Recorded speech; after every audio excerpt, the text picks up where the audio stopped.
And welcome, ladies and gentlemen, to GeekWatch, a subsidiary of the Monastery, the open bar of the internet. I am your one and only gaming monk, better known as Mildra, and with me I have 1, 2, 3, 4, 5 good brothers. Ha ha ha ha. We have the flamboyant flyer and Wikipedia resident, good brother Flutter. We have the man making hardcore games for hardcore gamers, good brother Jeremy. Yo. We have the man cosplaying as Zool after giving people anal probes, good brother Nephenor. I am Zool. And we have the man crazy enough to put on face paint for a Kefka cosplay, but was not dancing mad about it. Good brother Monarch. 88 degrees. Houston heat wave with that humidity. I stepped outside in that shit. That was a bad idea. No fucking shit it was. There were food carts out there. I needed food. I was in that heat wave last week. Oh no, this was last year.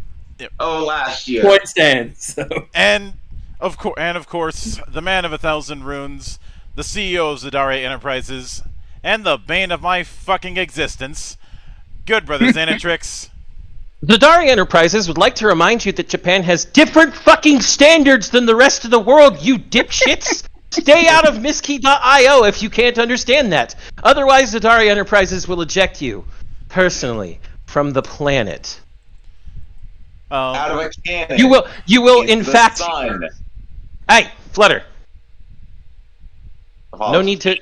need to expound upon that, because I was about to say, you will not be planet-bound after I'm done with you. As the only one of us with a spaceship, I could make this happen. You're not the only one with a spaceship. Zadari Enterprises has more of the UFO stuff than the U.S. government. They have a pretty good copy editor too, I hear. Although, just remember, in Soviet Russia, alien probed you. No, it'd be probe aliens, you.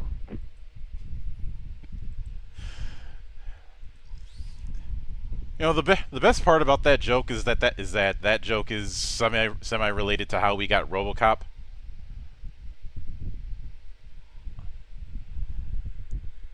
Short version is that the producer had saw a poster of Blade Runner, asked somebody what it was about, and it was about a human cop who catches robots.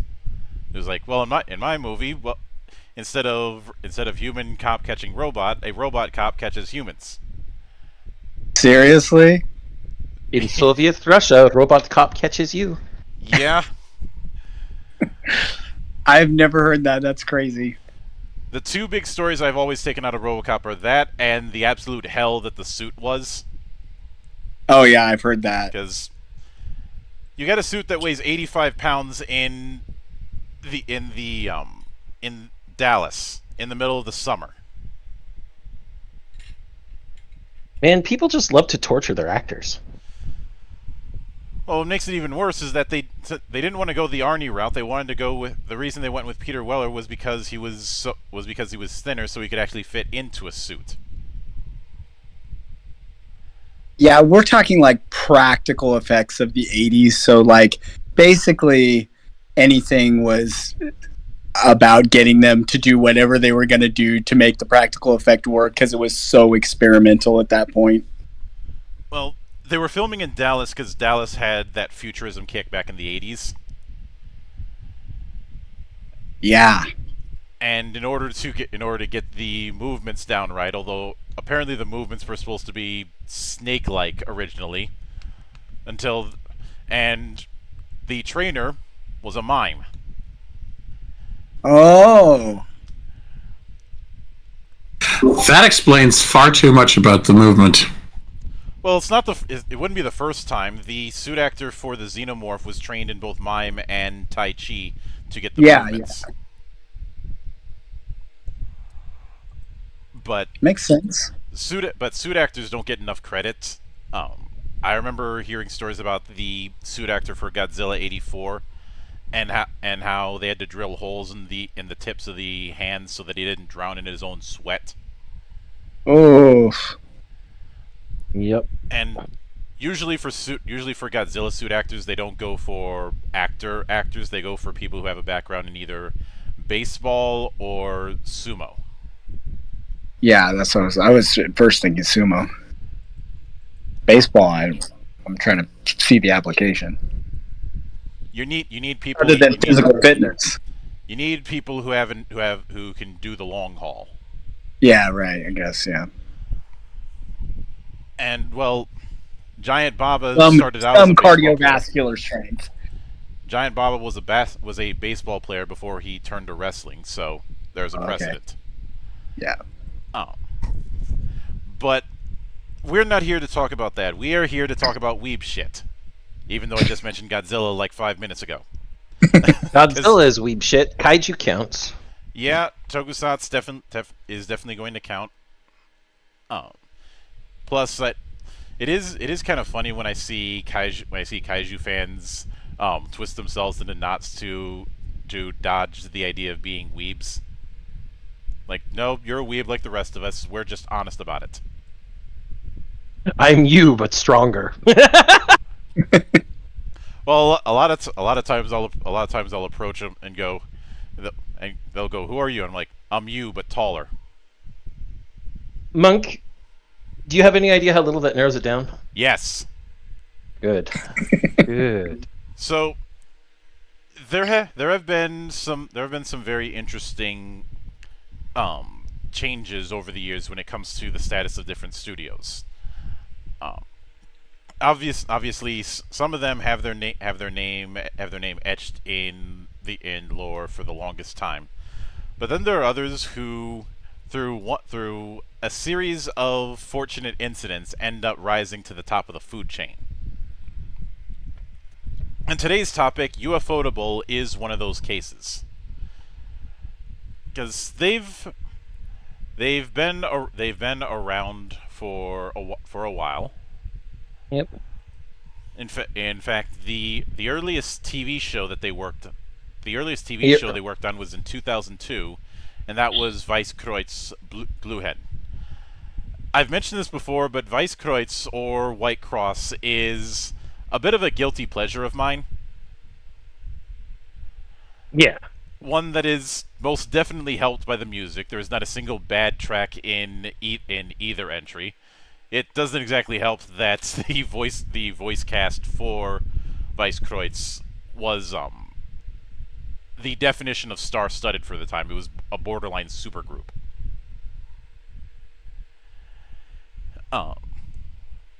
Between the original and Gluhen, there was a design change. I liken it to how there was a design change between the Gundams in Wing and how they'd appear in Endless Waltz. The Endless Waltz customization. Mm-hmm. Which I know that I think there were a few comics that tried to explain why that was the case, why there were these significant changes, and some of them more drastic than others. High Wing and Heavy Arms, and Ultron. Yeah, Chicken Gundam. I mean Sandrock. Didn't really get much of a change other than a cloak and his own guerrilla war force. And of course, there's the whole thing with Death Scythe Hell getting a much better looking set of wings. Mm-hmm. Along with not having a ridiculous double scythe thing. That was always weird. But as far as I know, it had to do with switching character designers. Mm-hmm. When it came to it, that's the best I've been able to come up with as far as why that was the case. And of course, with Gluhen, that was a collaborative project because they were working alongside Magic Bus. Mm-hmm. But there were a few other decent ones that they had worked on for a few years. Some of which I haven't seen, but they're just the right amount of ridiculous that maybe I should. One of them is Dokoida. Dokoida, yeah. Which the description feels like a campaign for teenagers from outer space. Yeah. I mean, the entire title, Living in the Cosmos House, Foolish Dokoida's Great Battle. Yeah.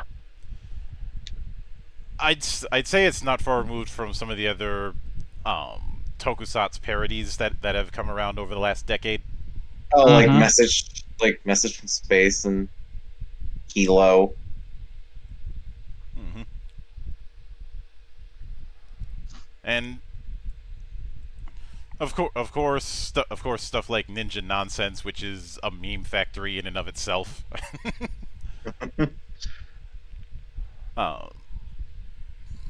Also known as two by two Shinobu Den. with a Yep. with a ninja girl who is just not good at it. Yep.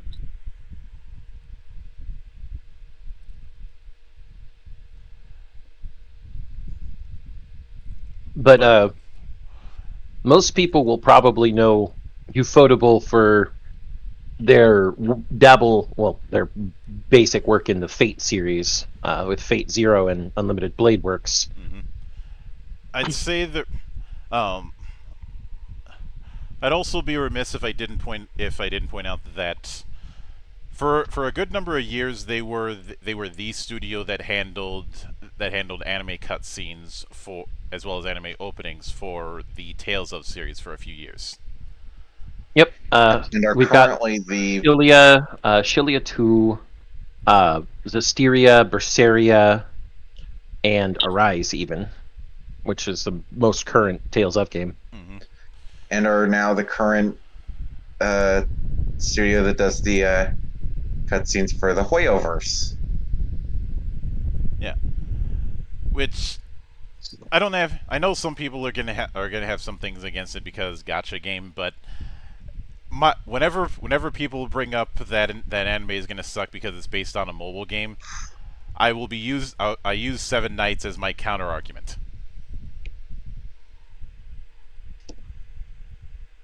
Yep.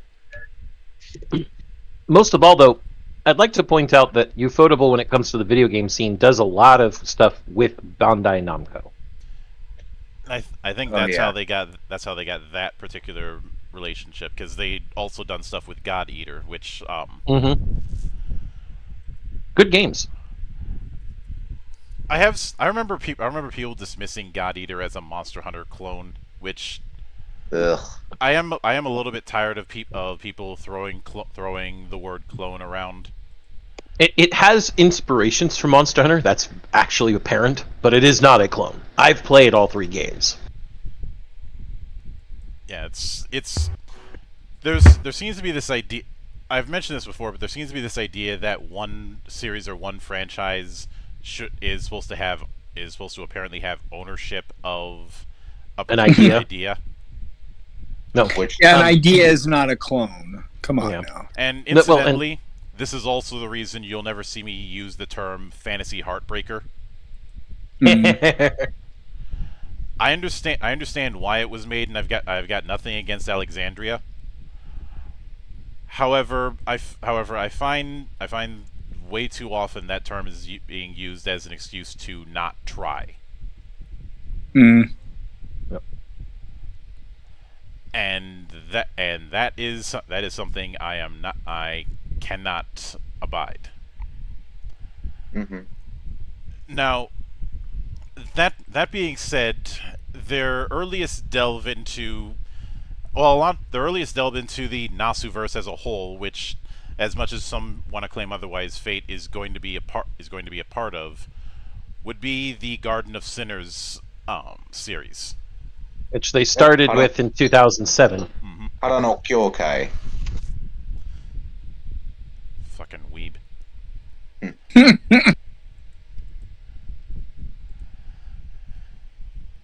If I give out a name, you don't have to give the Japanese version. Fair enough. But that particular the idea of doing a 7 movie series was certainly ambitious, especially since unless I'm misreading this, they didn't use the same director twice for each of them. Nope. Yeah, it was a different director each time.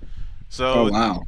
In that regard, the Garden of Sinners is more akin to those short compilations, in the sense of having an ensemble of people working on a project. I'd also like to point out that there were 8 films. Yeah. Oh. Since the second movie and the last movie are. Well, no, the second movie and the 7th movie are part 1 and part 2, but there's Future Gospel, which was the 8th and final. Oh. But Right. obviously the big entry was Zero, yeah. was Fate Zero, which I- had already been. Which I'd actually argue that as messed up as Fate Zero could get, it is nowhere near as messed up as the novel. No. Well, that's because the novel's written by the Urobucher. So is the anime. I mean, By that time, Yes. by that time, Orobuchi was starting to come off of his cocaine high. yeah. By the time they made an anime based off of the light novel, Urobuchi was starting to mellow out just a tad. Though not for Gaim, apparently. Well, when we say mellowing out, I think it's important to note we are grading on a curve. That we are. I mean, Urobuchi today has actually really mellowed out, but yes, grading on a curve. I would argue that while Fate Zero got a lot of Nasuverse and Fate fans paying attention to it, it was really Unlimited Blade Works that exploded Fate onto the mainstream. Oh yeah. Since Unlimited Blade Works is the visual novel adaptation that people wanted. Well, who here? I think it's also due to the fact that I remember a lot of people being significantly disappointed with the first run of Fate in anime form. Because I will say that was my introduction to Fate, was Fate Stay Night. I didn't know about the visual novel at the time. well, It wasn't bad. People die when they And are I killed. quite enjoyed it. well, here's the thing I should note, because it's important to look at where things were at that time. I would say the first glimpse we got of anything Nasuverse getting adapted into anime was done with Tsukihime, and it was done by JC staff. The anime that everyone has collectively hallucinated into believing that it does not exist. I will Yes. refuse. No. I am one of the few people who says it fucking exists, and we need to remember the past lest we repeat it in the fucking future. Especially since we're getting another crack at it. And I'm hoping that this next crack at it is decent. Well- Actually, that's not an anime. That's a remake of the visual novel. But The point is, much like how, and apparently this seems to have this. I can't help but notice a bit of a pattern with this, because this was developed by JC staff, and JC staff does not have the best track record when it comes to doing more actiony approaches. They're far more comfortable in the romance / slice of life areas of anime. Well, at that time in history, yes. Yeah. As they evolved across, I mean, because JC Staff has done a ton of shit. Mhm. They even did the old orphan anime from the back in the day. That was AIC. 1999, the sequel to the original Sorcerer Stabber Orphan was Revenge, was done by JC Staff. Once again, I'm beginning to notice a pattern, because Revenge was nowhere near as good as season 1. No, in fact, Sorcerer Stabber Orphan, October 1998, adaptation of the light novel by JC Staff. Yeah, I'm beginning So to notice a something bit of a must have pattern happened. of them getting stuff that they're either ill-suited for or have to follow somebody else. Well, and the big thing here is that they started to get better and better as they hit things like the Familiar of Zero, or Slayers, or the Index and Railgun series. yeah, Beat Accelerator. Everyone, apparently. I loved when that Wait, was what? a meme. Who can beat Accelerator? Yeah, Everyone. Apparently. Yeah. But they, especially as we get into things like, well, Food Wars, which JC Staff helped with, or made, actually, I should say. Or we get into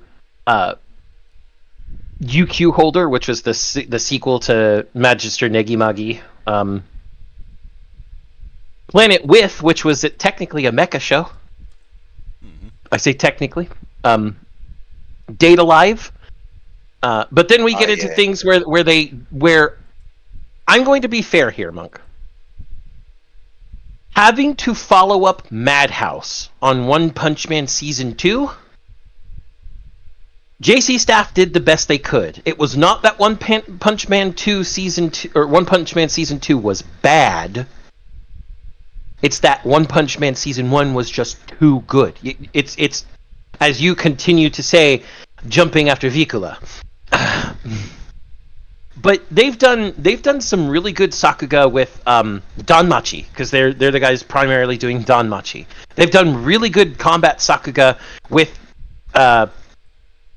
Eden Zero.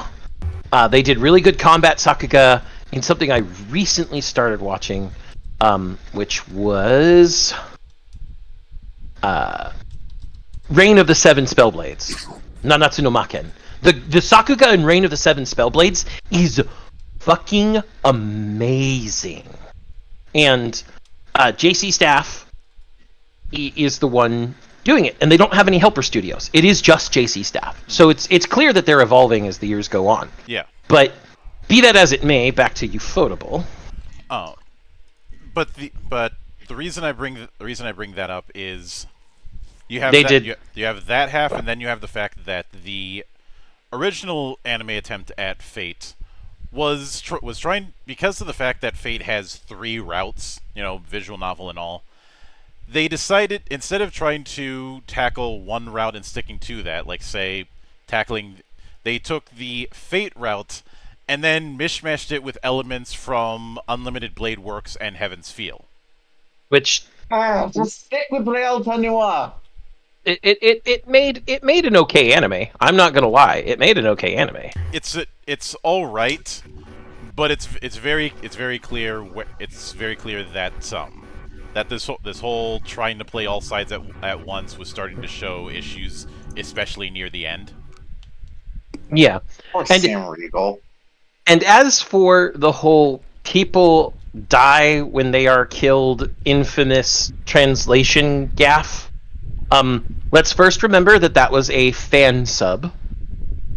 And secondly, remember that when you look at it in context, Shiro has just taken a fatal wound that should have killed him.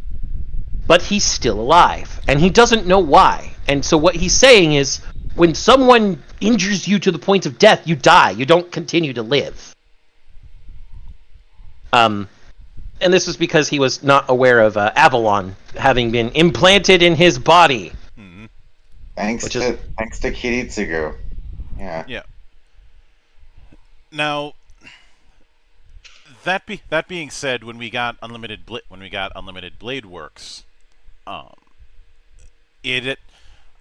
say for a lot of people it ended up being what they had wanted for the longest time. Though there is one other Fate project that I don't recall if they were if they were involved with, but it is one that I'd be remiss if I didn't bring up because of the insanity it brought up, and that is Carnival Phantasm. They didn't. That was Marsh.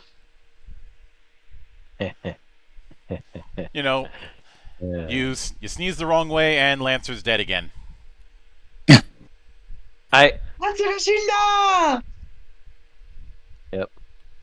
Yep. I would just like to note that everybody loves the English version of Unlimited Blade Works chant as well. Yep. Not realizing that That's in English. Well, the English chant is very interesting, because in the Japanese the chant is a little more funny when you translate it. Oh. But because the Japanese starts with Karada wa tsurugi de dekiteiru, which is my body is made of swords. instead of "I am the bone of my sword." But the translation where it talks about loss or gain or life and death technically is not there. It just sounds good in English. I like it too. Yeah. Oh, Wabe's English is actually pretty good. But I do, and truth be told, of the three routes when it comes to Fate, I would say Unlimited Blade Works is the most middle ground of the three of them. Yeah. Especially in terms of giving people spectacle. Mm-hmm. I don't know. Heaven's Feel has that whole thing where Shiro is literally turning into swords. That was pretty good.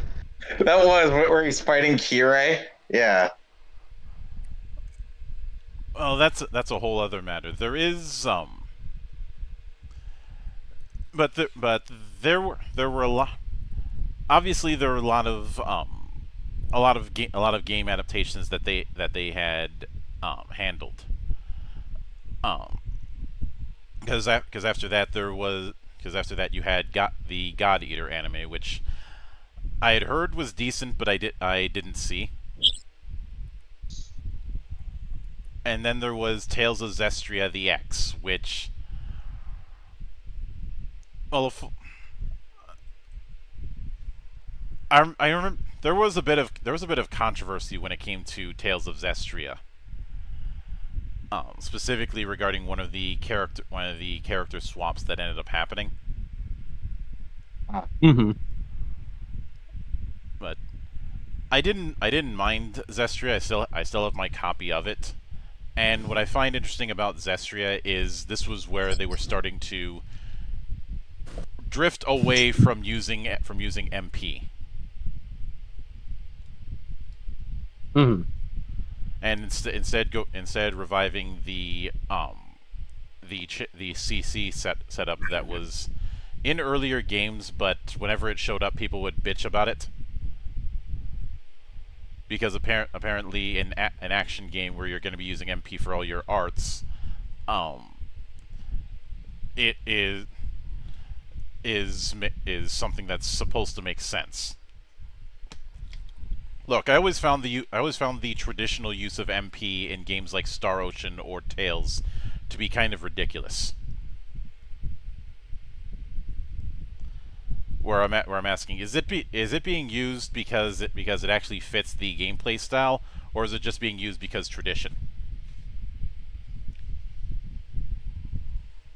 It's a hard question to answer for a lot of things.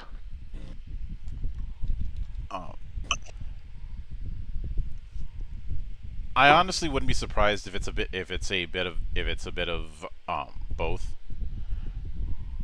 You know, because by that point there had been a dozen or so games that had used it. But I do find I get the last laugh because of the fact that it is used. It is more, the traditional MP approach is more or less phased out.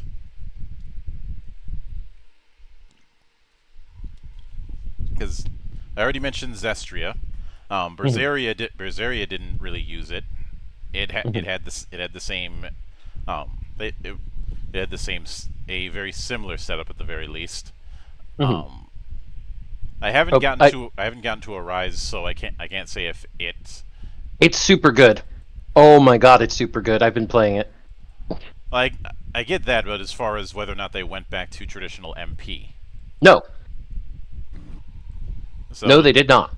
It's looking likely that kind of style isn't coming back, which I don't have anything against MP systems, and I definitely prefer them over the Vancian model, but it doesn't really suit that kind of action.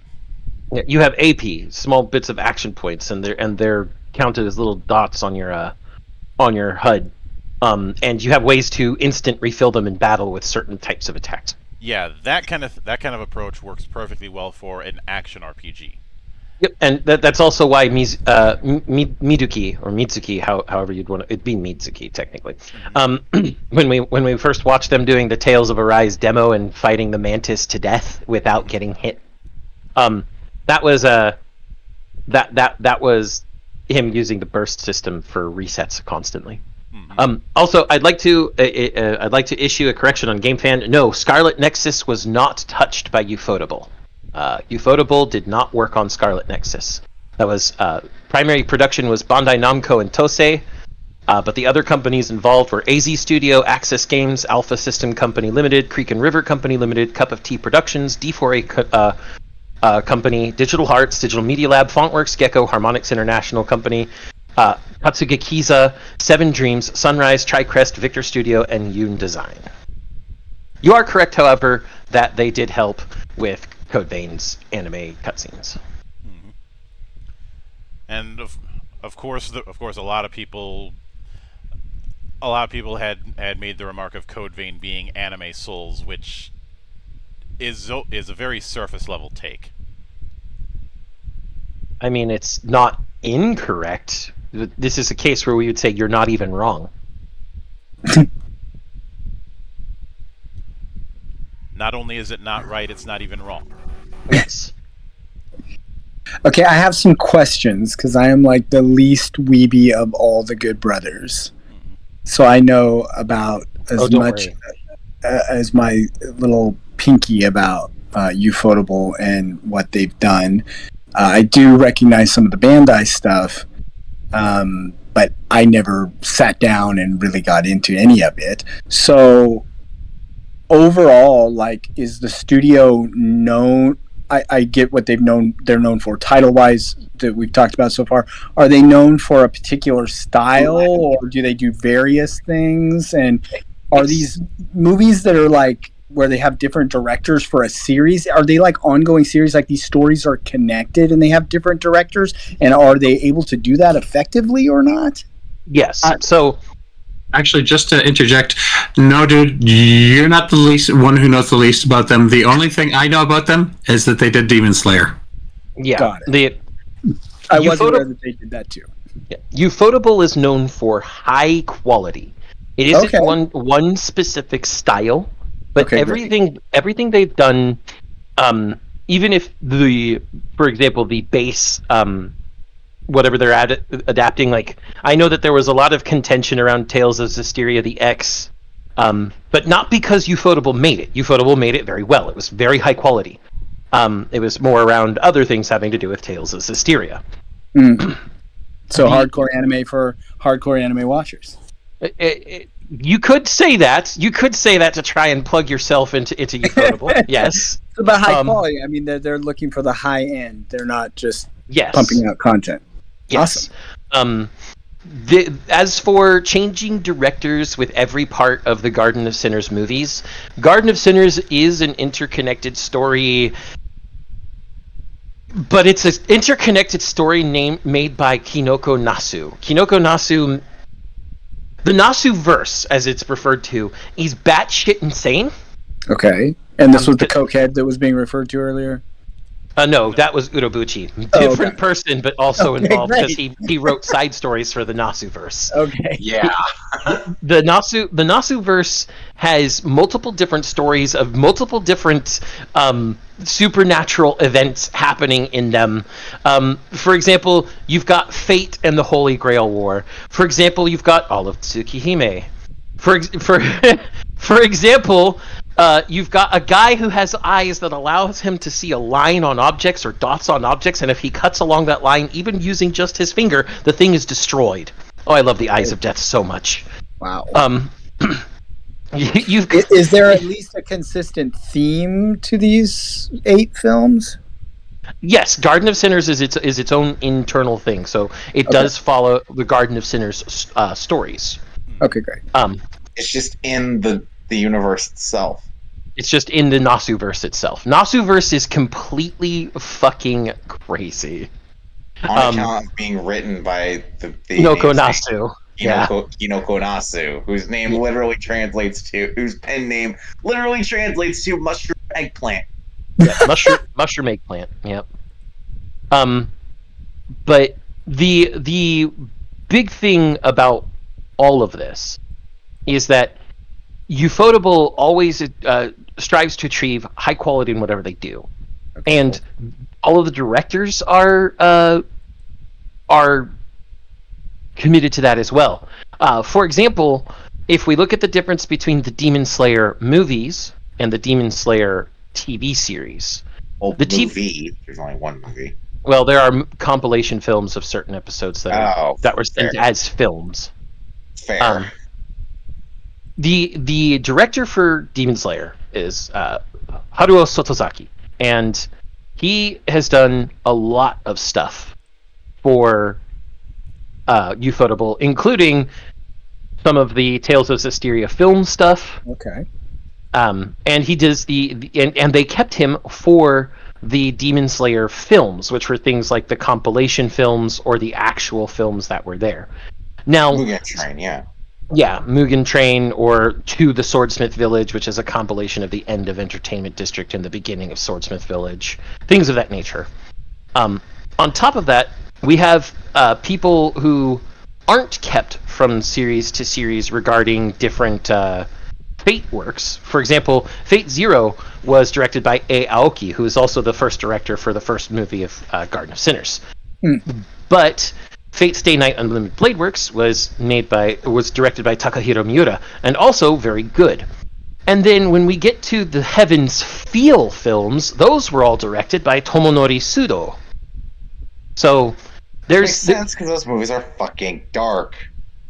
Ooh. Heaven's Feel as a route is dark. He's got what he's working with. But Oh yeah. The individual director, you can kind of tell their directing style if you've seen enough of their work, and you'll notice their little hits here and there. But the hallmark of Ufotable, and that's probably the biggest reason that we've come to talk about Ufotable today, is consistently high quality. Nice. They've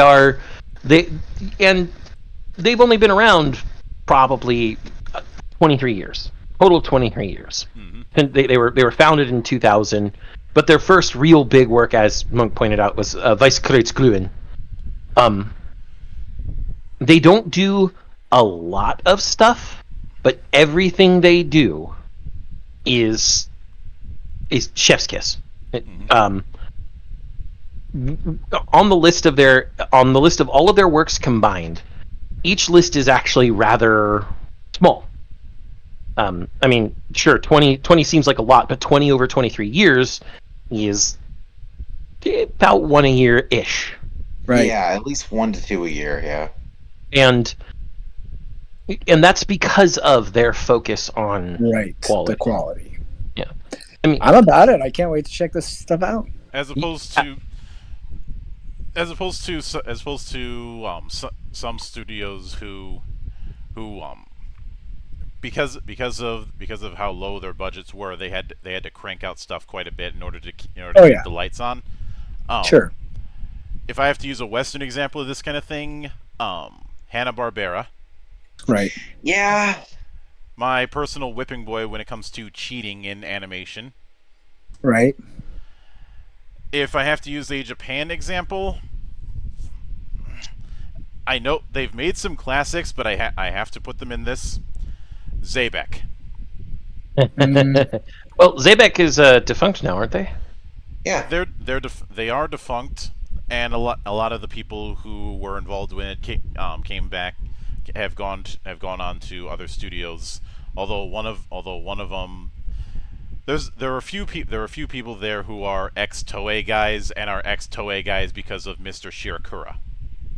Ex-Toei, ex-Tatsunoko. After all, Xebec was founded by former Tatsunoko animators. Mm-hmm. And for those of you who don't know, Xebec worked on Nadesco, Love Hina, Keijo, Shaman King, Fafner, To Love Ru, and the Space Battleship Yamato remakes. Yeah, they've done a lot. They did a lot of stuff in their time. And I don't blame the quality of their animation solely on them, because there's one thing you have to keep in mind when you're dealing with animation in the early 2000s, and this is something I've talked about in the past. The early 2000s saw a significant transition away from hand-drawn and over to using DigiPaint. Yep. And some studios managed to handle the transition very well. I'd say Madhouse is a good example of a studio that was able to make the transition without too much issue. Okay. Some other studios, not so much. You're essentially having to tell a left-handed pitcher to start pitching with his right hand. Yeah. Zan, don't you start.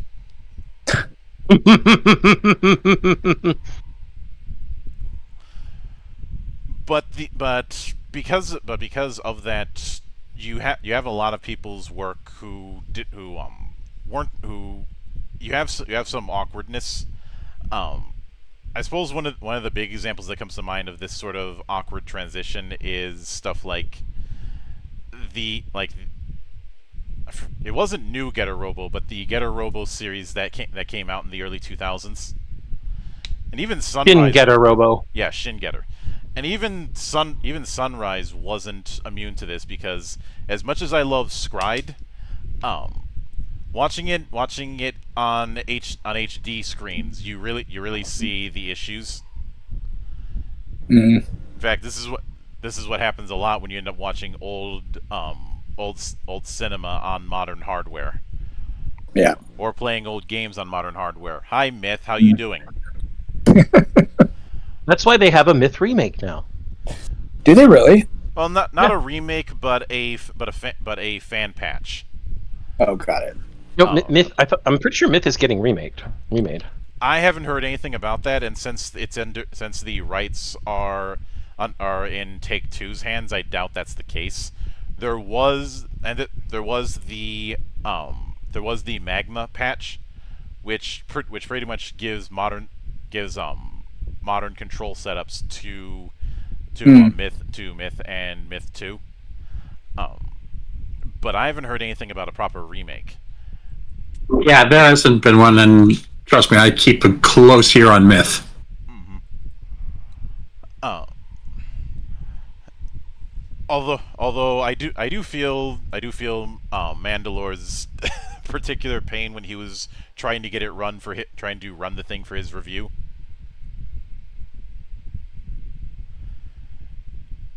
Where the only way he could get it run was by fan-made recreations of the Myth maps in Myth 2.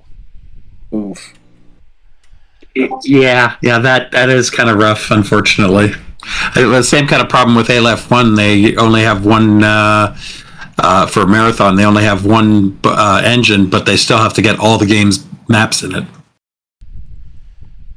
Which, given that Forge exists, is All right, good brothers. I got to bounce, but I can't wait to check this stuff out. all right. Have fun, Jeremy. Stay frosty, man. By the end of the year, we'll end up turning him into a weeb to the point where he's going to be at Comic-Con or AX or something like that. You still there, Monk? Oh, god damn it, not again. Uh-oh. Somebody get the defibrillator. I'm not Let me dead. Ah, okay, good. No, just Discord decided to mess with me. Hey, that happens. Remember, everybody, technology likes to give us the middle finger. But I wouldn't be surprised if by the end of the year we end up converting Jeremy into a full weeb.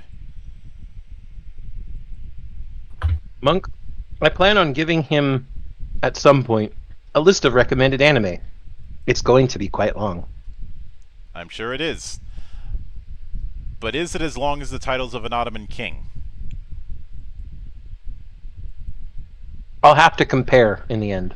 Or It might be. Or as long as the titles of Cetra the Imperishable? Now, come on, Monk. That's not fair. You can't just use Cetra the Imperishable. That is a standard that is above and beyond.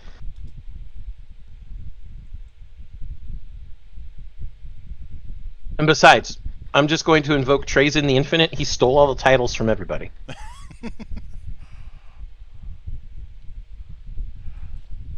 And for the benefit of the council, here are some of Cetra's titles.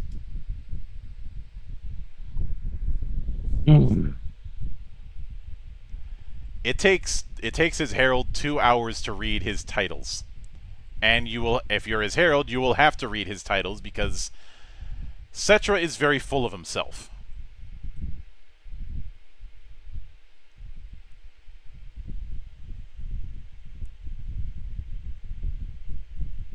He has allowed at some points his herald to say, and many, many more.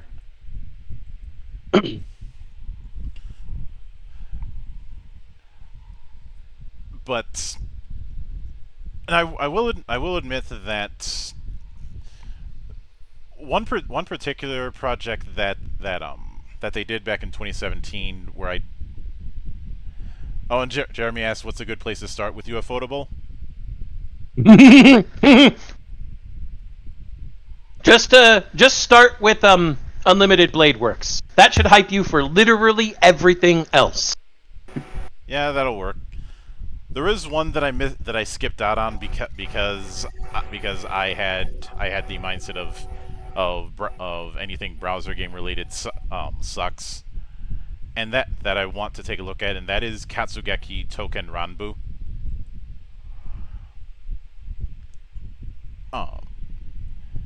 Especially when because I look at that thing and I'm like, okay, we're doing historical drama.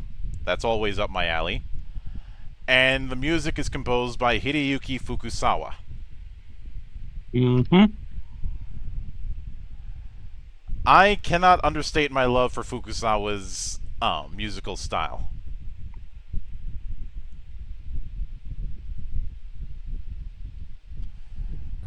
And for those of you who don't know, Fukusawa did things for You're Under Arrest, Full Throttle, Yatterman, Full Metal Alchemist, The Sacred Star of Milos, The Flowers of Evil, Unlimited Blade Works, the Fate Grand Order anime Divine Realm of the Round Table, Orient and Tokyo 24th Ward. For video games, Onimusha 2, Chaos Legion, Onimusha Dawn of Dreams, Budokai Tenkaichi 2, Monster Hunter Frontier, Street Fighter 4, and Super Street Fighter 4, Marvel vs. Capcom 3, Ultimate Marvel vs. Capcom 3, Ultra Street Fighter 4, and Street Fighter 5. Just some stuff. Mm-hmm. And I will admit the work on both Chaos Legion and Dawn of Dreams was how I first found out about him. Mm-hmm.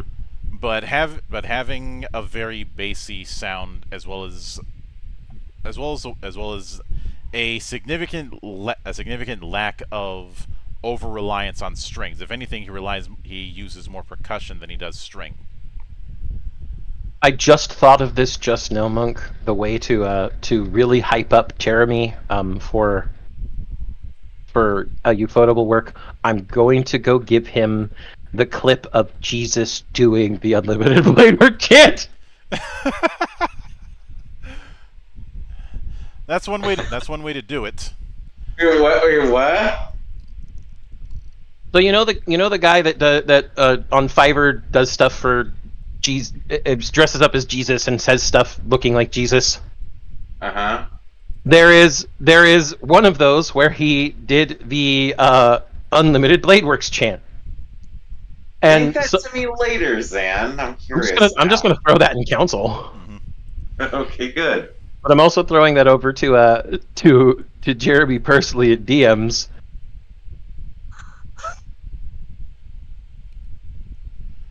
Also, it is funny that we had talked about Food Wars earlier, given one of their more recent projects. Today's menu for the Emiya family. Today's menu for the Emiya family. Yes, their adaptation of the less confusing work in the Nasuverse, Hollow Ataraxia. Technically, today's menu for the Emiya family isn't stated to be directly in Hollow Ataraxia. It just looks a lot like it. It's never actually told which Fate universe, which part of the Nasuverse we're actually in. I think trying to say which universe we're in for that would be missing the point. It'd be like asking that for Carnival Phantasm. For Carnival and Grand Phantasm, yeah. For Carnival Phantasm and Grand Carnival, yeah. It also I haven't seen the anime of it, but I've read the manga of it. I also find it amusing that they did the adaptation of Gyo. It was pretty good. Which it's all right, though. For Junji, when it comes to Junji Ito's work, I do find Gyo to be probably on the weaker end of things.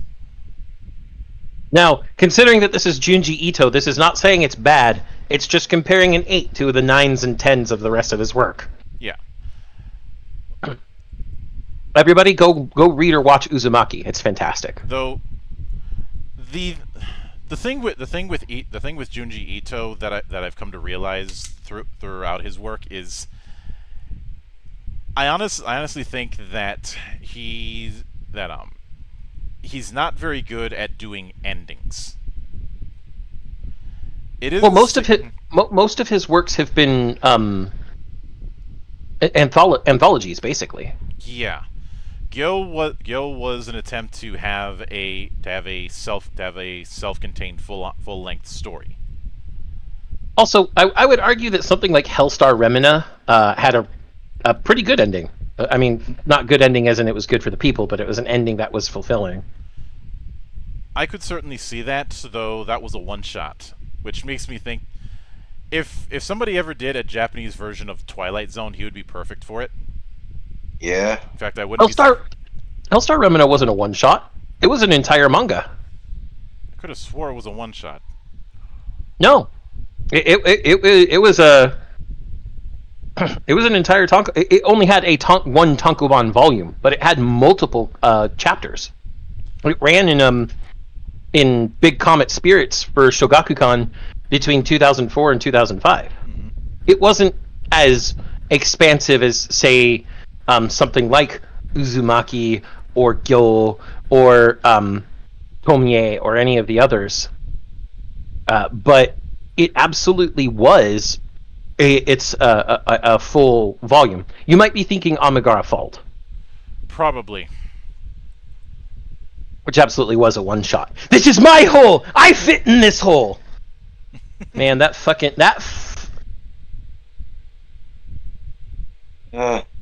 All about...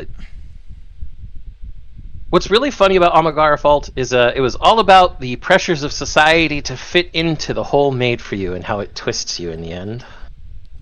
And he made it literal. Good job. But that's Junji Ito. Back to Ufotable. Yeah.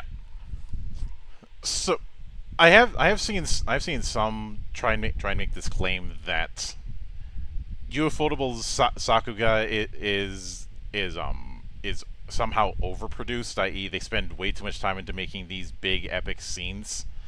I honestly don't see it. Neither do I. Besides, their Sakuga isn't Sakuga by the standard definition. It's just high moving animation. Well, it still is Sakuga because of what the definition of Sakuga is. Fair. It's important to note that all that Sakuga is just the one scene where the bulk of the budget is going into. Well, so the reason people started using Sakuga, at least in Japan, was to denote when the quality of animation went up during a specific episode. Since for the longest time, anime had, small budgets, and you had to use the cost-saving cheats that everybody's familiar with, such as stock footage or clipped animation. The types of things that Trigger made fun of with Kill la Kill, using those animation sequence as part of the jokes.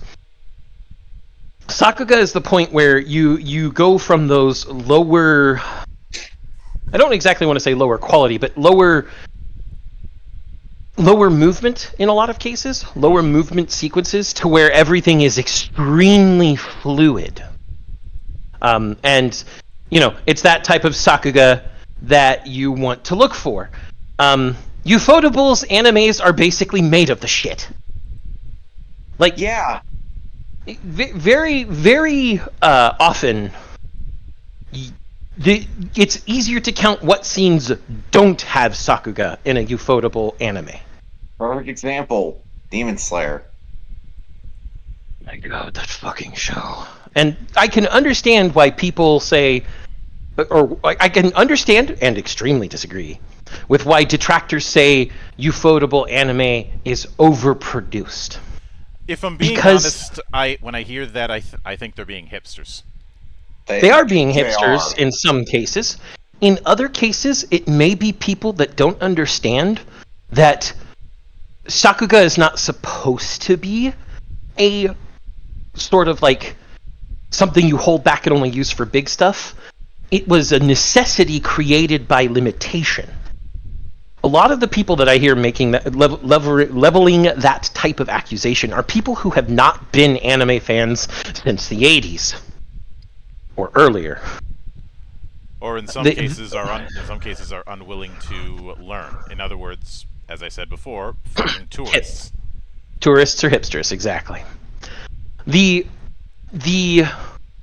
fact that Ufotable makes so few anime compared to other studios, but they're all of extremely high quality, is them trying to overcome those limitations in a different way, in my opinion.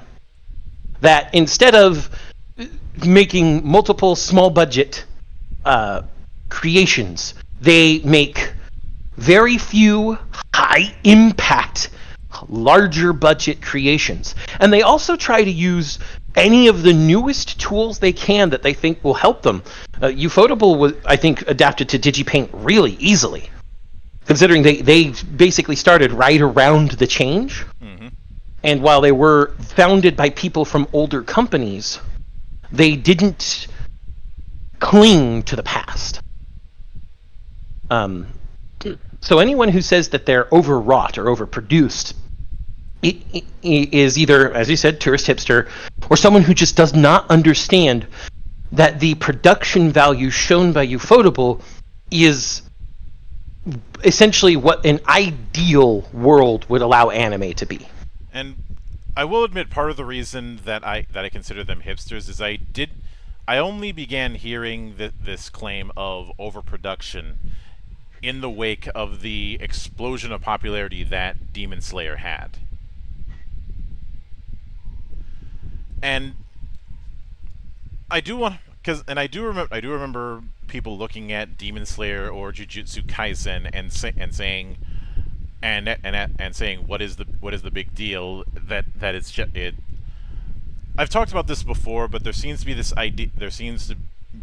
this level of disrespect from fans of certain generations regarding the subgenre of shonen battle manga. And I look at that kind of thing as the same type of person who in their childhood was far too self-conscious about watching animation.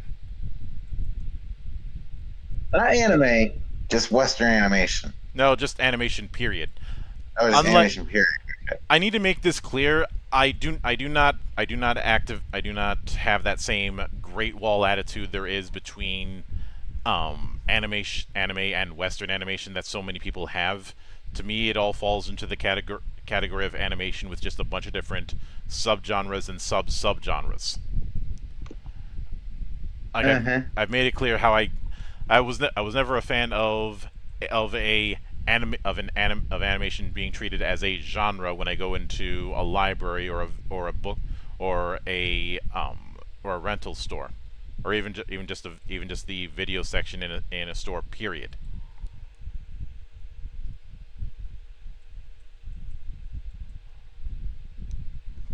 Because it's not a genre, it's a medium. Yes, and leaning into that anime, the idea that of what it isn't just a medium; it's a culture.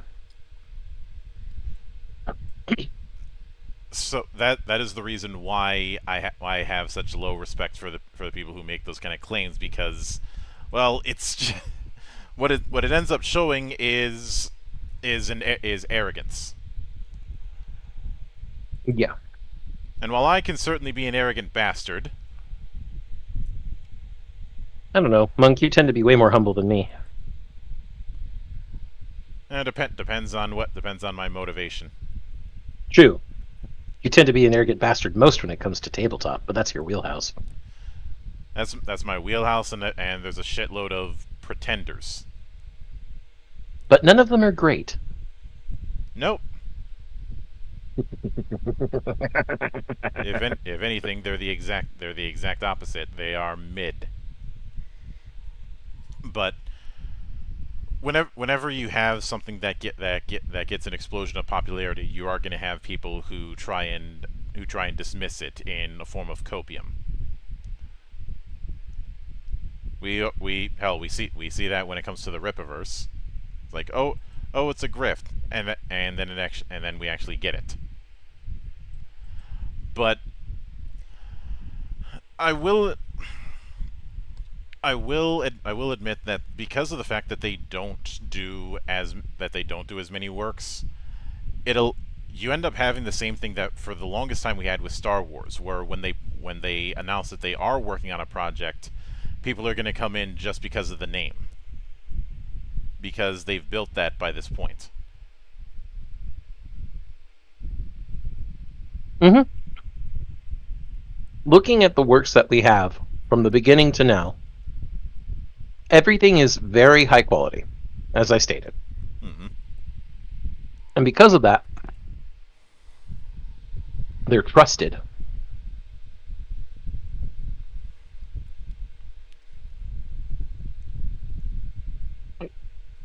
And in the process of doing that, when you have that level of trust, it's very easy to keep people coming back, as long as you don't break that trust, because once you do, you're not getting that back. Well, no, you will. It just takes time and effort. Time, effort, and being willing to take the humble pie. Mm-hmm. I'd say the biggest case in point when it comes to the whole broken trust and bringing people back would be the saga of Final Fantasy XIV. Yes. We've been over that, though. Mm-hmm. Cliff's Notes version, everybody should know 1.0 sucked to the point that Square Enix in an actual press release apologized nationally and technically internationally for anyone paying attention. Mm-hmm. Then Yoshi P got involved after they blew up 1.0. Well, at the end of 1.0, and helped them blow it up because there was no fixing it. And then we got A Realm Reborn and everything that has come from it, which has been masterful. And now that's expanding even further. Yes. And you have no idea how many Mexico jokes I've been getting in the last week.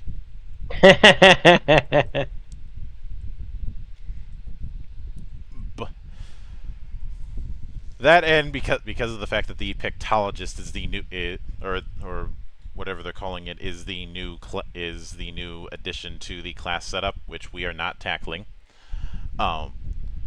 Somebody had said, why not have a party of them named after famous painters? And someone replied, "Oh, that'd be absolutely ridiculous. Who would do that?" They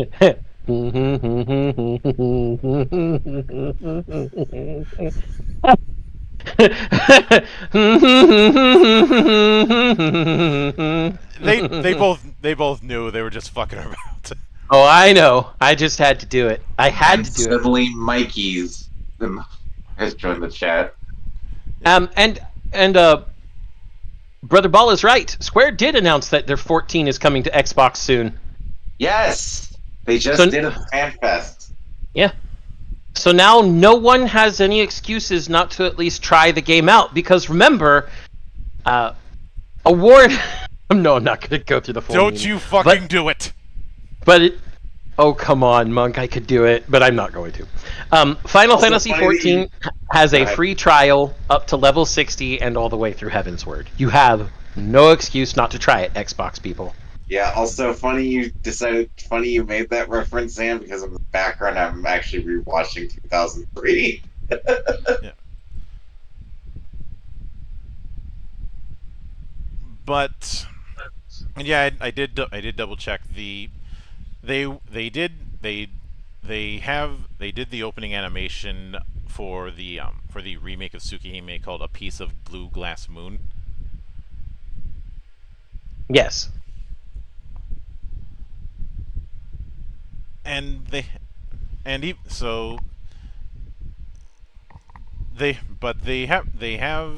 have more of a background with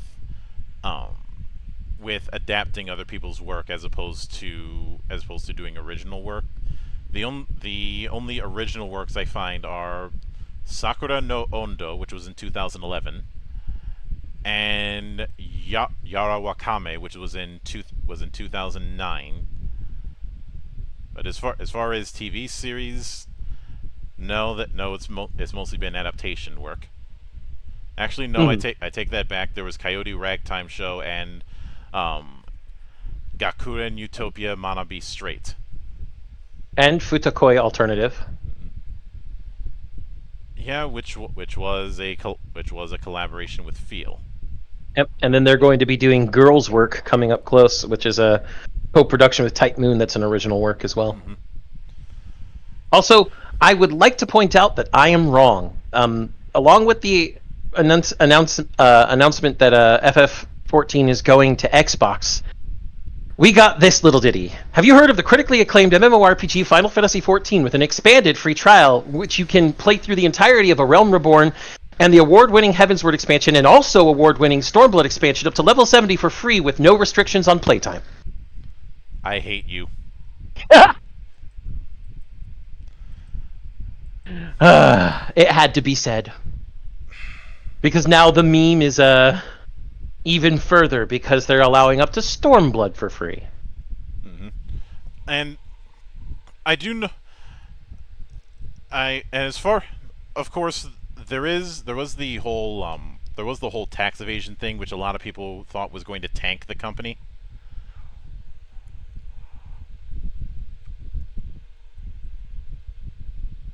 But obviously that's not the case, since if there was anybody who was responsible for it, it was Kondo. Yes, and in fact, go ahead. Okay. Go ahead. Since nobody else really got dragged into it. Well, and then what was really important was that the rest of Ufotable had already filed a corrected tax return and paid the back taxes they owed. Mm-hmm. Kondo even basically pled guilty, admitted evading taxes, and did it by hiding part of the income from the company's satellite cafes and merchandise between 2015 to 2018. And it was basically, they were trying to do it as a way of buffering against downturns. And Kondo's the one who took the hit for it. He has been sentenced to 20 months in prison, but that sentence has been suspended for 3 years as of December 10th, 2021, which means December 10th, 2024, he will go to prison for less than 2 years. White-collar crime pays. Yep. I do wonder what like as far as why there was I suppose the fact that he was willing to admit to it, whereas some folk who pull this kind of stuff will refuse all the way to the grave. I think when that some people will probably argue that when that sentence happens, that Ufotable is going to go down the tubes.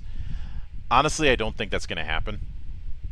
It won't. Kondo going to prison is not going to affect the rest of the company working.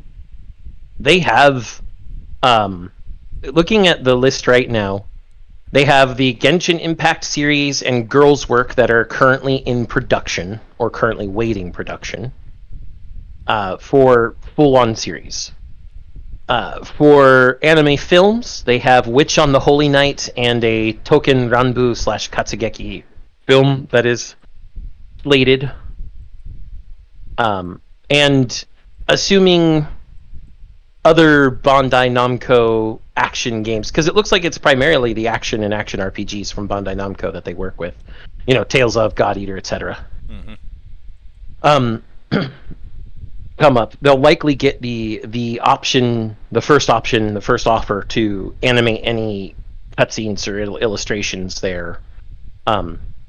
And if there are any future Demon Slayer video games, just like Kami Chronicles we got back in 2021, they'll obviously get the option to animate those as well. There will be. I don't have any dates or any Gone Gold announcements, but I know there's going to be. Yeah. The Ufotable is going to be just fine. The ding from having to pay those back taxes was a little bit of a damper, and we do see it,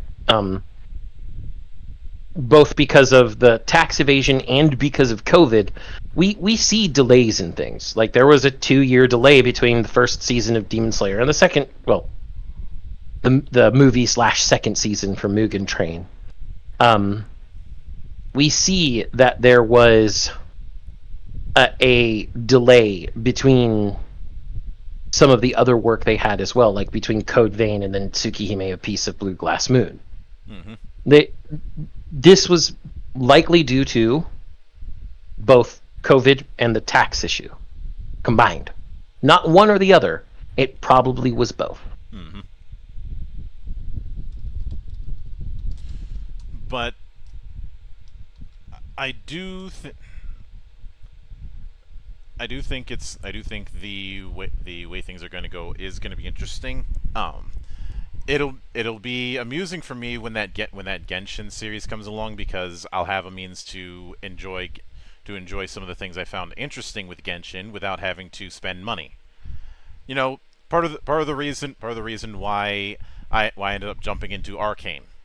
That and Arcane being a really good show, but you get my point. Yeah. For those of you who wonder why none of us play Genshin, it's not because it was primarily designed with mobile in mind, because it does have a PC version. And I played the PC version. And at a certain point, very early in the game, progress is slowed to a crawl with the resin system and the wishing system and all the other fun stuff to force you to dump money. And that was when I was like, okay, I'm not playing anymore, bye. Which is the reason it's funny for me is I remember a acquaintance of ours claiming that it was just ripping off Breath of the Wild. Again, most surface level bullshit. That particular debate did not last. Yeah. And if it's some people might say, don't you seem to become an attack dog every time somebody uses the ripoff claim? I do that because I've seen how that can actually damage a game. How the accusation of ripoff can cause damage to a game and cause follow-ups to not happen. Mm-hmm. I remember, like, consider all of the games that were listed as Doom clones, or how people one of the real big ones that was the burr up my ass was how people ended up dismissing Tokiden, both it and its successor Kiwami. Oh, Kiwami, yeah. And then, of course, people ignored Tokiden when they started playing Wild Hearts, which is the same studio and the same general type of game of hunting genre, just way different mechanics. And in the form of animation, whenever there's a project that is leaning into the shonen battle manga approach, everybody ends up making these stupid comparisons to previous generations' work of the shonen battle manga thing. Up until I fell out of favor with it, I had defended Black Clover when everybody was saying it was just Fairy Tail meets Naruto. I tried Black Clover. It just didn't stick with me. So nothing specific about it. I just didn't stick with me. Yeah, but I'm not. But a lot of people were crying ripoff, which I can't help but wonder if that played a factor into why it wasn't able to finish. It's still ongoing, isn't it? I haven't heard much in the way of the anime. The manga is still ongoing. Hold on, let me check here.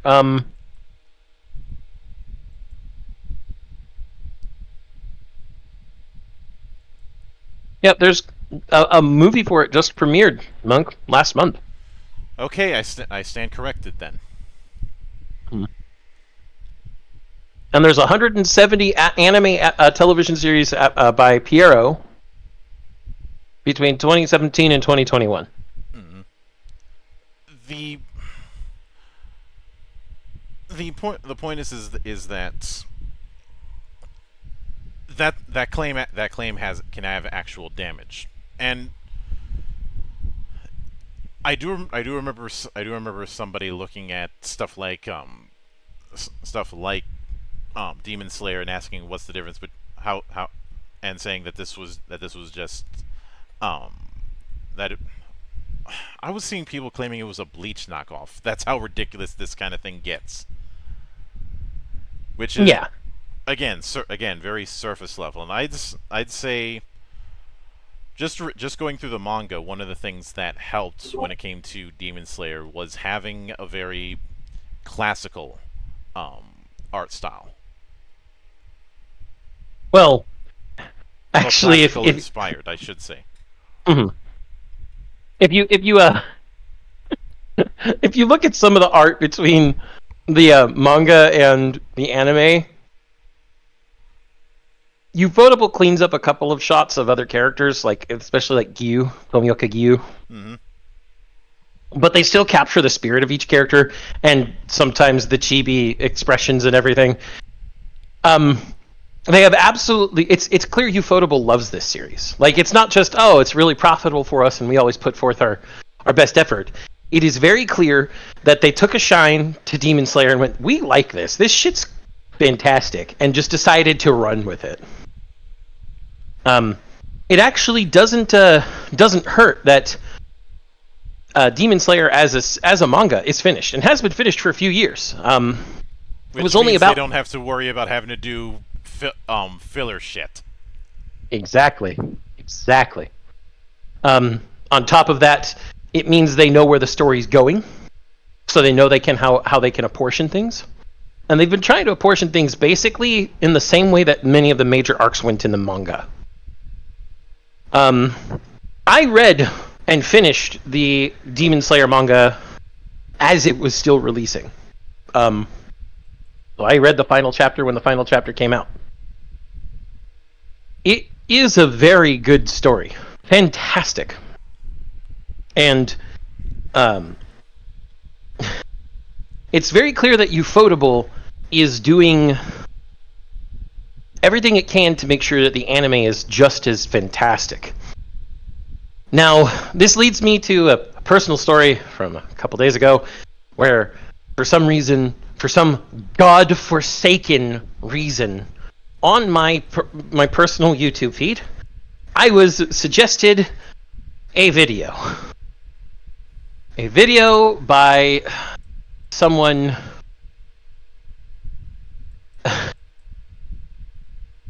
The Demon Slayer is extraordinarily incompetent, is the name of the video. I remember seeing that video, and apparent. I never went through the whole thing, but I remember going through the chapters and how they seem to have a real problem with Zenitsu. Yeah, with Zenitsu and Zenitsu's whining. Yes. I mean, I had never seen this person or any of their works until it was suggested to me. And I watched the thing, and I really wish I could get that hour, 7 minutes, and 54 seconds of my life back. Because I didn't want to even bother responding to all of this guy's points. So my response was, man, contrarians like you really do get a leg up in the world because people like hating. Your critique isn't even worth critiquing because it's so bad. Hope you have fun hating things for hatred's sake. Is it? I know it's not worth critiquing, but just out of pure fucking curiosity, what was the big one in the case of this was what made any attempt at critique pointless in terms of how stupid it was. His first 2 points, the problem with breathing and Tanjiro is a boring character. I'm guessing with the problem with breathing, he tried to use a bunch of realism claims or something on that level. Yep, and he also said it makes no sense. How can you get different powers from just breathing? How can you breathe in water style or in fire style? How does that change? What changes about it? Which what that shows me is he has no concept of how breath ends up being such a crucial thing in real martial arts. In real martial arts and in meditation. Yes. And then, holy shit, Tanjiro is a boring character. And it boiled down to, Tanjiro is too nice and always trying the same things.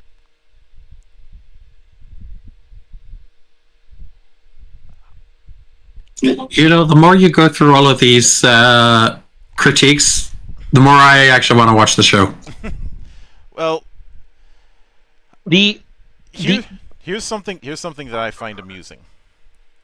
You have green as a dominant color with Tanjiro and with Deku. Mm-hmm. And although in the case of Deku, having Midori in his full name is a bit on the nose.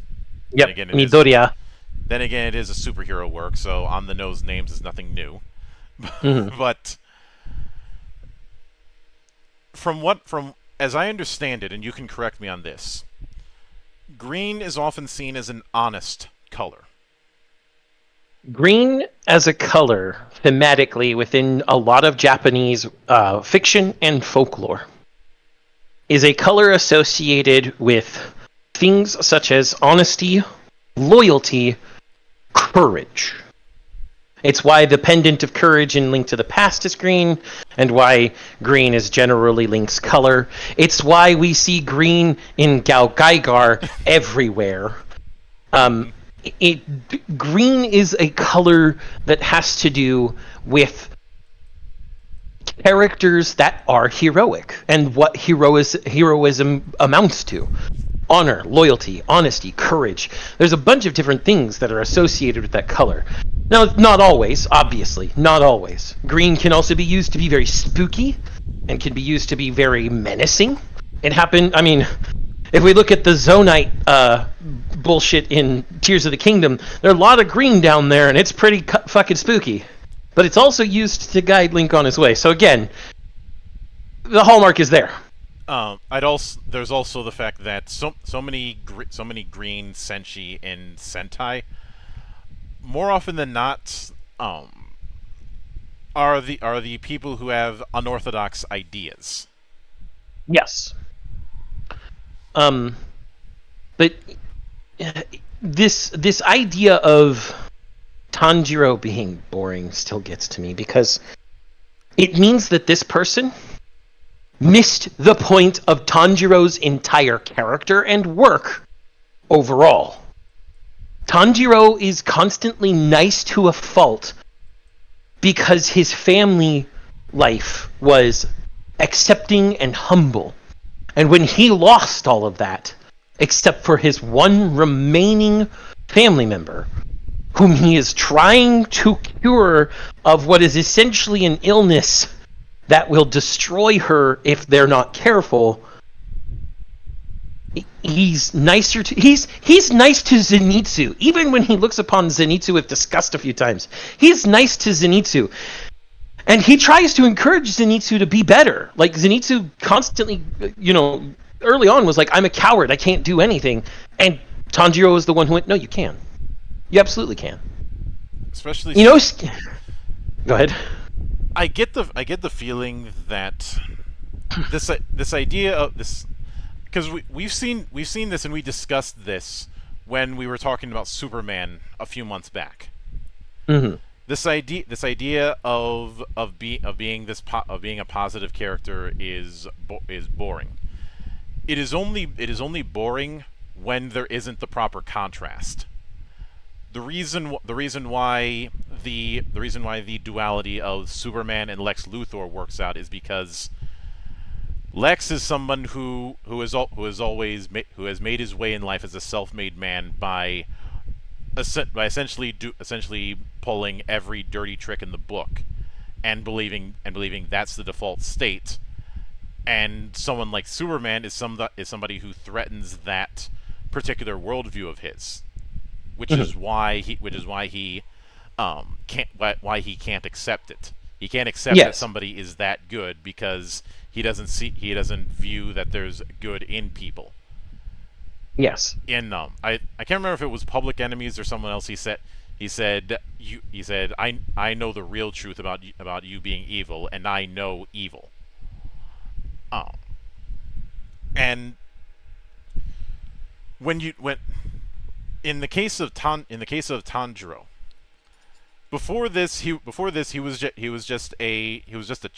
his family would chop wood and sell charcoal to the local village. Mm-hmm. It was humble origins. Mm-hmm. And he was pretty much the equivalent of a country kid, or a farm boy, given how distant his house was compared to the village that he would frequent. Yeah, he'd have to go down a mountain. Mm-hmm. And of course, it's a mountain in the 1920s. Yeah, the Taisho era. Mm-hmm. Where, by the way, one of the other critiques of this guy, no world building. I'm like, first of all, they built out the entire demon thing. Second of all, they built out the entire swordsman thing and the Demon Slayer core. And third of all, they tell you exactly what era you're in, the Taisho era. That builds the entire fucking world for you. Yeah, where you're starting to see the earliest forms of what... I get the feeling that whenever I hear people talk about bad world building, what it really ends up telling me is that they want the entire world explained to them. They want it spoon-fed. I remember Grace, the biggest ass kisser for Disney, the biggest pixie duster there is, claiming that there was no world building in the Mario Brothers movie. And what it ended up telling me is, again, wanting spoon feeding, but also not understanding that this is a visual medium, and visual storytelling is just as vital. Yes. But with Tanjiro, the tragedy that occurs to his entire family seems like it's senseless. Like it doesn't mean anything. And it's only after we actually encounter Muzan in a city, when Muzan first notices Tanjiro because of Tanjiro's earrings. Mm-hmm. Those earrings happening to have the symbol of the rising sun on them. that we start to understand that Tanjiro's family was targeted. It wasn't something random. Muzan did that, or sent a demon to do that. It's not explained at this time, and I won't explain whether it's ever explained. Because he knew that Yoriichi, the very first demon slayer who came up with the sun breathing technique to kill demons, passed on his breathing style and technique to a bunch of charcoal, a family of charcoal makers, as a divine kagura, a dance, named the Hinokami Kagura, the dance of the god of fire, as a way of saying that they were going to make better charcoal. He passed it on in such a way that it wouldn't be seen as a sword style until, Tanjiro figured it out. But that's one of the things about Tanjiro. He figures things out. He's a smart character written by smart people, or a smart person, I should say. Another thing is, yes, he's the positive guy who believes the good in a lot of people. So much so that he's willing to accept, other than his sister, that there are demons who are not under Muzan's control.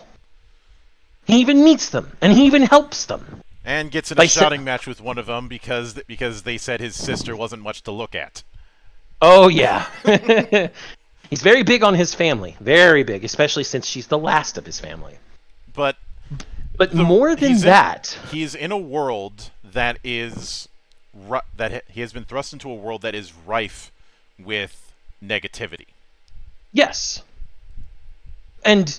more than that, though, the biggest thing about Tanjiro's positivity is it is a weapon. The positivity he uses becomes weaponized when he encounters demons that are unreasonable. For example, he doesn't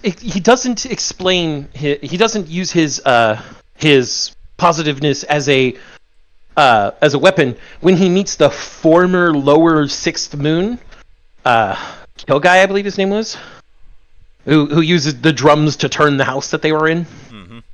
Mm-hmm. He even a thing they added in the anime that actually wasn't in the manga was him asking the drummer's name, because it was Ufotable felt that it was important enough to show that Tanjiro acknowledged him as a person instead of just a demon.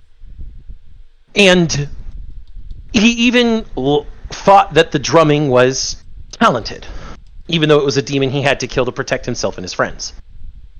But in the most recent arc, when he fights Hantengu, and Hantengu's ultimate form, hatred, appears, because he's about to kill the core form, and all four of the other emotions combine to become hatred, and he's like, "You were bullying the weak and the small."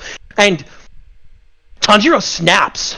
He screams at this guy that demons have everything they need for strength and power. There's nothing they lack other than being unable to walk under the sun.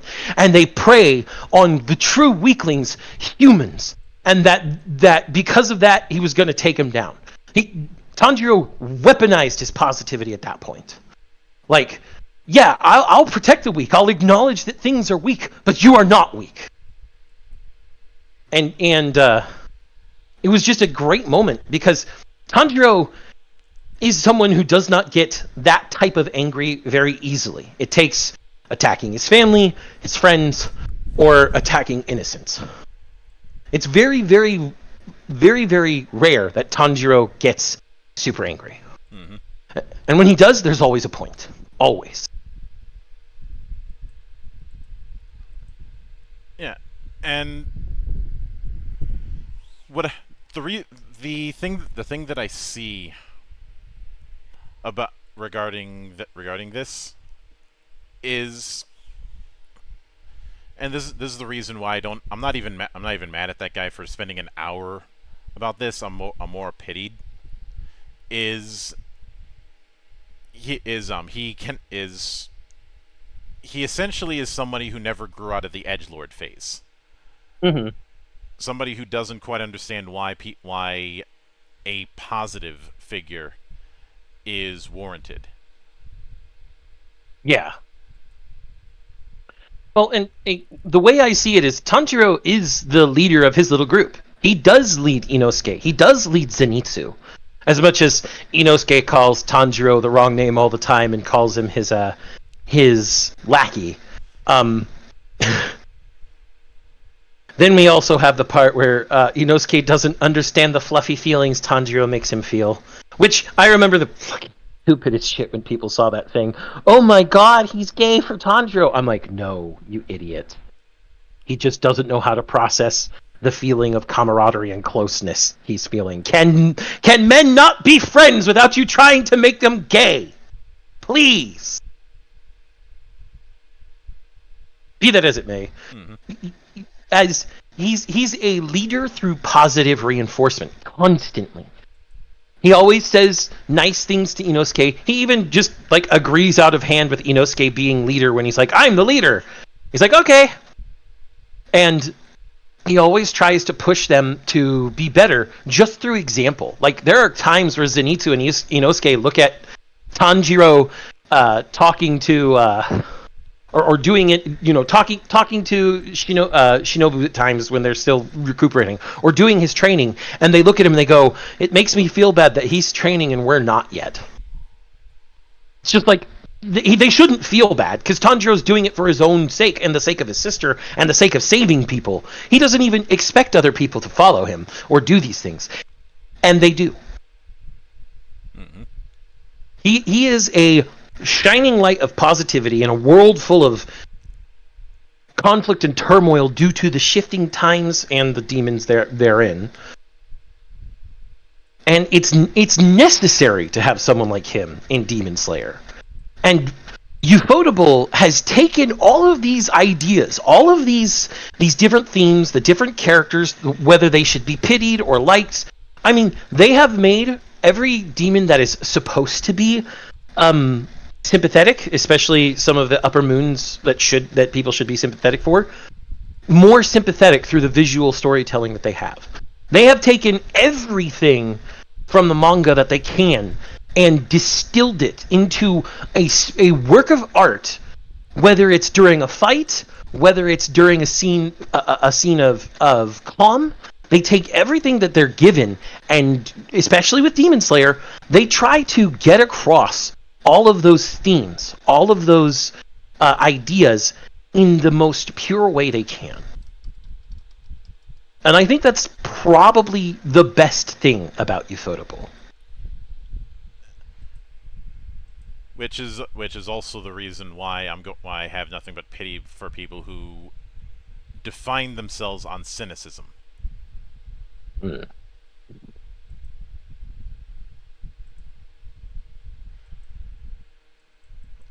But I think that's as good of as any coda that we will have for tonight. So we will be back. We will be back next time around. Hopefully by then, Monarch will fix his connectivity issues. Because I just saw that. But let's see, next week. Well, given what's coming next week, I hope you're able to come back, Neff, because that'll be fun. Oh, what's next week? I'll share with you in a moment. Okay. That being said, beyond that, it is going to I know I've had a bit of a vacation when it comes to interviews. That vacation is over. Because I will be doing either a Valley of the Judged, or I will be doing either a stream or an interview for every day for up until the day before my birthday. Because obviously I don't work on my birthday. But I'll be talking with Stephen J. Cochran on his project Morticians. On Wednesday, the plan is I'm going to be talking with Sam Clark on their game Slasher. I didn't intend to do two horror-themed interviews back to back, but that's how it goes sometimes.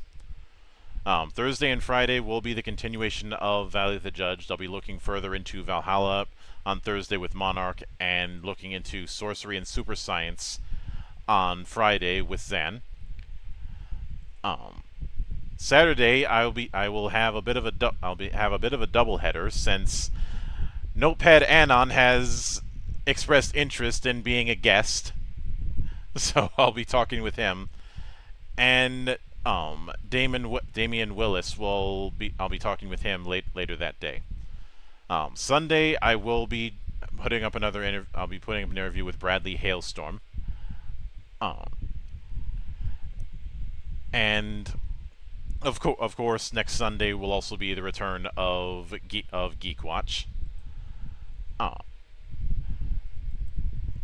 So as Yoshi P would often say, please look forward to it. But until then, on behalf of the good brothers present and not present, my name is Mildra, I am your gaming monk, and join the watch.